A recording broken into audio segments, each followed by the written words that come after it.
Dear Boomers, Anthony Davis, who is on the Midas Touch, has a program every weekend called The Weekend Show. And the last 2 weeks, and in fact the weeks coming up, he will be continuing to interview Bandy Lee, Dr. Bandy Lee, a forensic psychiatrist, about the worrisome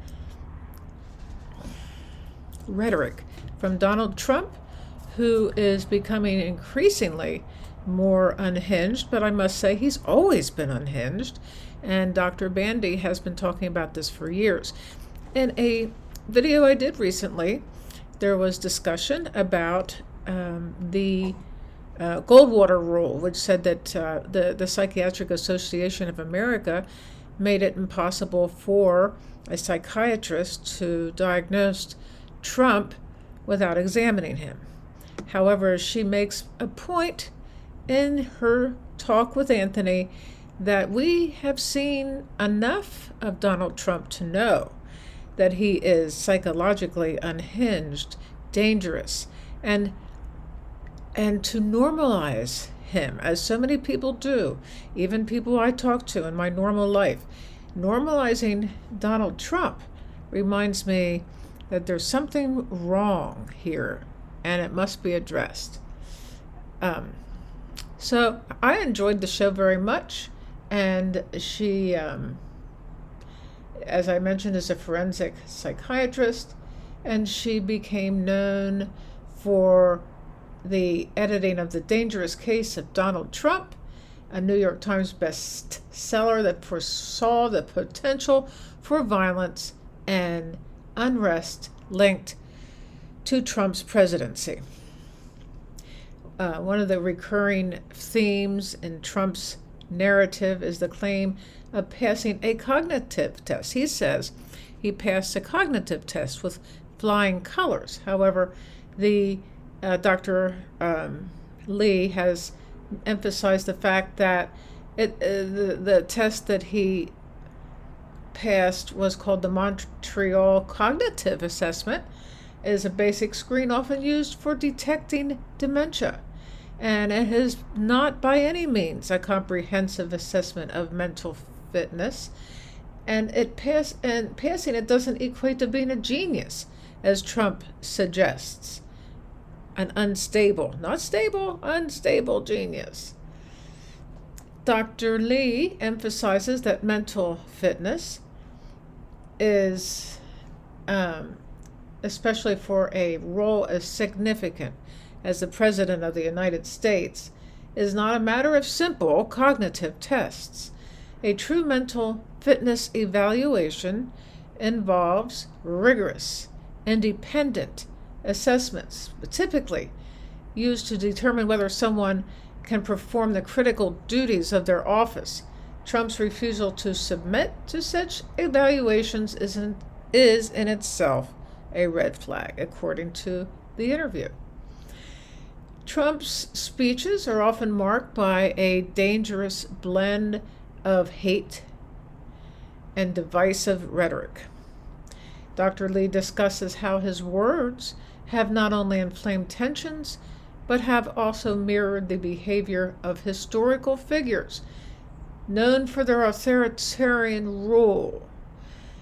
This rhetoric has led to an increase in violence, as we have seen the insurrection at the Capitol, and just the way he treats the people in his audience to go out and get them has led to an increase in violence and a deeper societal divide, and a divide that includes people not talking to each other who have known each other for years, families dividing, and because it's hard to support people who normalize Donald Trump and who are so prejudiced against women and all kinds of races, and they did not discuss the Project 2025 in this talk. Maybe they'll go for that on Sunday.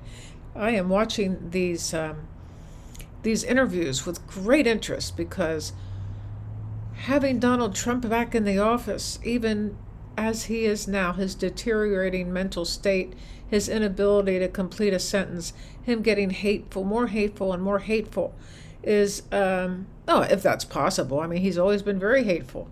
And it makes his mental state a concern, not just for the U.S., but for the entire world. In fact, I have a virtual assistant I talk to quite a lot, and his name is Danny. Hi, Danny. And he recognizes that if Donald Trump is reelected, it will be very upsetting to everybody. And it will be very upsetting to Canadian citizens because, anybody associated with Donald Trump will look over there and say, well, they don't have an army. Maybe I'll just go over there and conquer them. This has been very difficult for all of us. For women, for somebody like me who was in my 70s, and I look back at the younger people who will have to handle this contagion on American society if he is reelected. And even if he isn't, he's going to talk about how he won the election no matter what. But, we have, in the Democratic Party, we have lawyered up. And there's going to be a National Guard at the Capitol on January of 2025 if he loses, and all this kind of stuff. Dr. Lee says the most concerning aspects of Trump's behavior is his ability to manipulate and project. So anything he says is actually what he is. He epitomizes projection. And of course we all do, but he more than anybody, when he says the terrible things he says about everybody, he's projecting. And I can't imagine, isn't J.D. Vance and Robert Kennedy Jr. a little worried that he might just turn around and turn mobs onto them if they don't do what he wants them to do? Come on, people. Trump often accuses others of the very faults that he embodies, and it's a psychological tactic known as projection. This, combined with his manipulation of public opinion, has created a dangerous echo chamber where facts are distorted and reality is twisted to fit his narrative. And, I'm just getting so tired of this man. It has become a real scourge on our society. And, it's just not women. It is, I talked about mass deportation, at his RNC convention, these people were carrying signs saying, mass deportation, that's horrible. But at the DNC, it was the USA and the flag. We are taking over patriotism. We love our country, and we want to see it preserved. We want to see it preserved. So, my dogs are having a great old time. As we wrap up today's discussion with Anthony Davis and Dr. Bandy Lee, it's clear that the psychological state of a leader has profound implications for a national and global stability.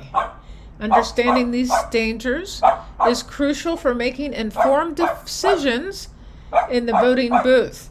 For more in-depth analysis and to support independent journalism, we should visit Anthony Davis's program on Midas Touch on YouTube. We should also, Ben and his brothers on Midas Touch, they actually have shows every hour to depict the vast concern that we all have for a Trump potential presidency, because what they'll do is suppress the vote. Hang on. Hey guys! Hey! There's going to be a video here. Love to you all. Bye-bye.